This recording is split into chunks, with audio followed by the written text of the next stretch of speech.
조갑제TV 시청자 여러분 안녕하십니까? 저는 조갑제닷컴의 조사별입니다. 2023년 9월 20일 오전 11시를 가리키고 있습니다.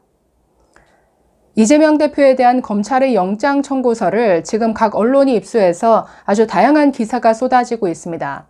자, 쌍방울 대북 송금 사건과 관련해서 기사 하나 소개해 드리겠습니다. 자, 동아일보 단독 보도인데 이재명 800만 달러 대북 송금 전에 최소 17차례 보고를 받았다. 자, 이런 내용이 들어가 있다라는 것이죠. 자, 그동안 이재명 대표는 아주 큰 소리를 뻥뻥 쳐왔습니다. 검찰에 가봤더니 증거가 하나도 없더라. 검찰의 조작 수사다라고 이런 황당한 주장을 펼쳐왔는데 증거가 없기는커녕 아주 차고 넘치는 것 같습니다.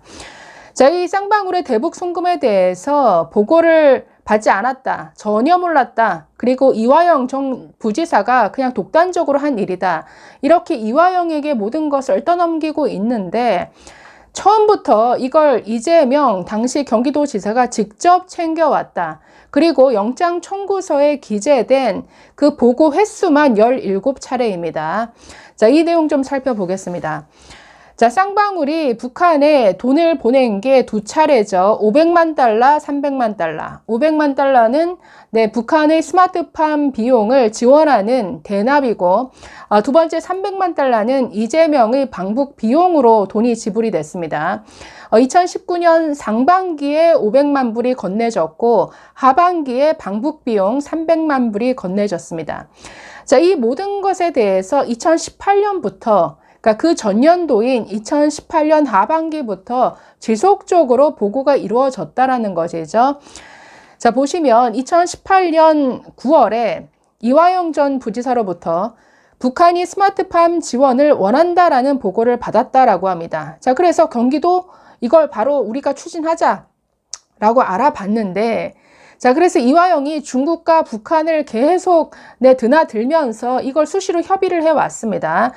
자, 그러면서 계속 보고가 이루어졌다라는 것이죠. 이때 최소 6차례 보고를 했다라고 합니다. 자, 그런데 2018년 10월, 11월에 이건 불가능하다라는 결론을 내립니다. 왜냐하면 그 미국과 북한과의 관계가 악화되면서 대북 제재로 인해서 경기도가 이걸 독자적으로 추진한다라는 것 자체가 불가능하다라는 결론을 내렸다라는 것이죠. 이때 결국 쌍방울 김성태에게 도움을 요청하게 됩니다. 자, 김성태에게 500만 달러를 대신 내달라라고 요구를 했고 또 김성태가 이걸 받아들였다라고 이 영장에 적시를 했습니다. 자, 이화영 전 부지사는 2018년 11월부터 이듬해 1월까지 이재명 대표에게 이 대북 사업 경과를 총 5차례 추가 보고한 것으로 조사가 됐습니다. 특히 이 대표는 2019년 1월 17일에 중국 선양에서 열린 그 쌍방울과 북한 측의 업무 협약식, 자, 여기에 이화영이 참석을 했었죠. 자, 2019년 1월 그 업무 협약식 그 영상이 공개가 됐습니다. 이걸 검찰이 입수해서 재판에서 아주 기습적으로 재판 과정에서 이거를 공개를 해버렸는데 그걸 보면 뭐 빼박 증거죠, 이거는. 쌍방울과 북한 송명철이 만나서 업무 협약식을 여는데 여기에 이화영 전 부지사가 참석을 했고 이뿐 아니라 경기도의 또 다른 신모 국장까지 참석을 해서 함께 영상을 찍고 회의도 하고 그리고 이어진 뒤풀이에서 함께 술잔을 기울이면서 부어라 마셔라 아주 형제처럼 아주 흥겨운 이런 영상이 다 담겨서 공개가 됐습니다. 자, 이때 이 업무 협약식에 참석했던 이화영이 이재명에게 전화를 걸어서 다 보고 구두 보고를 했고 그 과정에서 김성태까지 전화를 바꿔주면서 통화를 시켜줬다라는 것이죠. 이때 이재명은 김 회장님 고맙습니다. 자, 이렇게 말을 했다라고 합니다. 그리고 당시 업무 협약식에서 찍힌 사진 이미 여러 차례 공개가 됐습니다. 저런 사진을 함께 첨부해서 이 출장에 대한 보고까지 다 이루어졌다라는 것이죠. 아니, 애초에 이런 어마어마한 일을 추진하는데 경기도지사가 몰랐다? 이게 말이 됩니까?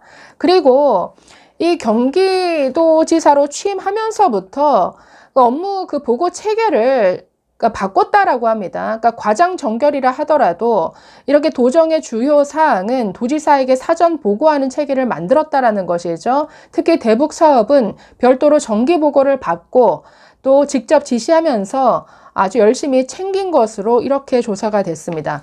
자, 그래서 결국 업무 협약식까지 하고 2019년 상반기에 여러 차례에 걸쳐서 500만 불이 총 건네집니다, 북한에. 그 이후에 자, 이재명은 자신의 방북을 아주 적극적으로 추진하기 시작하는데, 자, 그런데도 아니, 북한에 저렇게 많이 다녀오고 만나기도 했는데, 그닥 성과가 없자 이 부하 직원들을 여러 차례 왜 성과가 없느냐 이렇게 채근하기도 했다라고 합니다.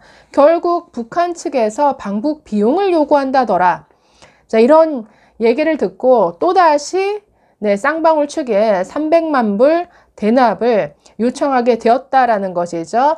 자, 그래서 이런 부탁을 받은 김성태 2019년 7월부터 이듬해 1월까지 이 300만 불 방북 비용을 나눠서 북한에 보낸 것으로 파악이 됐습니다. 자, 그래서 지금까지 이재명은 검찰이 어떤 증거도 제시하지 못하더라. 그리고 보고를 받은 바 없다. 나는 전혀 모르는 사실이다. 자, 이렇게 반박해 왔는데 지금 증거가 차고 넘치는 것 같습니다. 이런 영상, 자료, 사진 증거, 그리고 아태업 안부수 회장, 김성태, 쌍방울 임직원들, 여러 사람들의 이해관계가 다 다른 사람들의 아주 일관된 진술, 게다가 아니 북한에 방북을 요청하는 공문도 나왔고 북한으로부터 받은 영수증도 나왔고, 그러니까 여러 증거들이 차고 넘친다라는 거죠.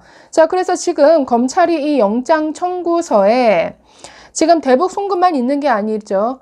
백현동 개발 특혜 의혹, 그 다음 위증 교사 사건까지 묶어서 영장 청구를 했습니다.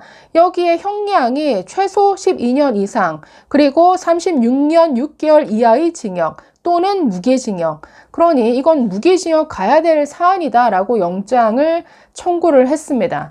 자, 검찰이 지금 위증 교사 사건까지 묶어서 지금 이 영장 청구에 넣은 것은 아주 저는 훌륭한 전략이다라는 생각이 듭니다. 왜냐하면 구속영장을 발부하냐 마냐에서 아주 여러 영향을 미치는 게 증거인멸 부분인데, 이 사람은 증거인멸을 하고도 남을 사람이라는 거죠. 왜냐하면 위증교사를 한 전력이 있지 않느냐.